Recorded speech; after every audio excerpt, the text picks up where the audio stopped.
29 years ago, we decided that we should do something with our old clothes. Get rid of them, give them away. But at the same time as that, Lady Salisbury had been on our television telling us about the plight of the Polish people and how they needed help with clothes and food. And we also saw on the news about Solidarności and Lech Wałęsa trying to get freedom for Poland. And so I phoned up Lady Salisbury, I spoke to her secretary, I've known her secretary for quite a long time, and said, I've got some children's clothes, any good to you? So she said, well, in fact, you can come down and maybe give us a hand. We could do with some help.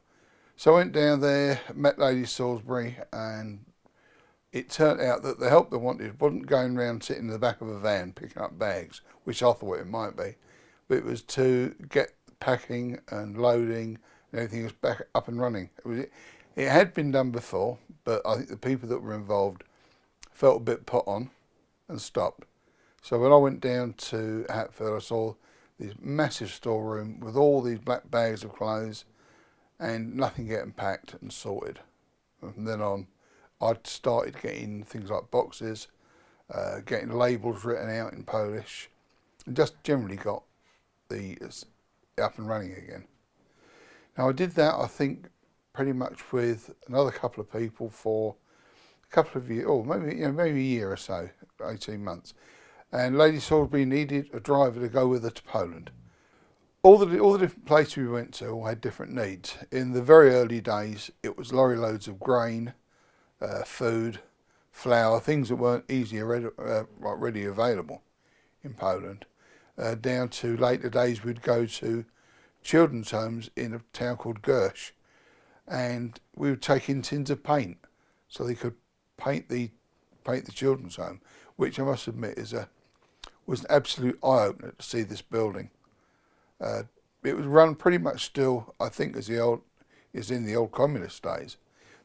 Things like the children's home, things moved on so slowly. In the early days, you'd go and nothing seemed to have changed there from one year to the next. But in the later years, you'd look back and you think, well, yeah, that has improved a lot. In the early days, we'd see people carrying big bundles of wood on their back, or we'd see a cart being drawn by a horse, or an ox ploughing the field. But if you drive through Poland now, it's totally different.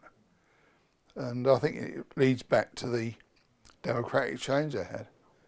See, I'm a trade unionist at heart. And so when I saw the likes of Solidarność on the news, and you thought, well, this is wrong, this is just so wrong. And that's really the reason why I got involved with giving the clothes and giving the other bits.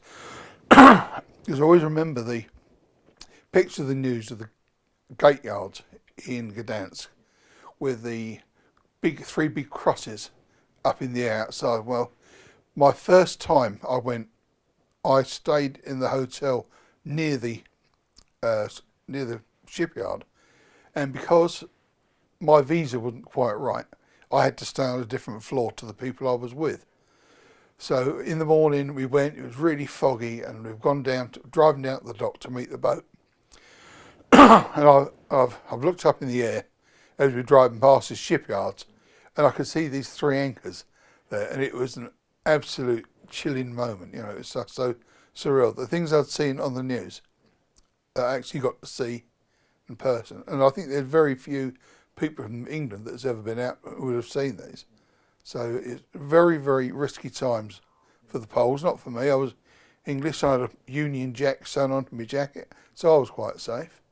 But there's a lot of Poles who didn't find it so easy, I know, especially up near Gdansk and Gdynia. Where if the police didn't like you, they would just pick you up.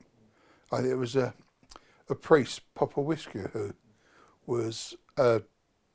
went missing, and he was later found he'd been killed by the police there. So I think if you upset them, they wouldn't hesitate in putting you off. So this is why we would never take anything in the lorries that shouldn't go. Anything like paper, any printing, anything to do with printing, nothing like that. We wouldn't take any of that, because it would then mean that it would give them a reason to stop us. We might think these things, but we never actually took them.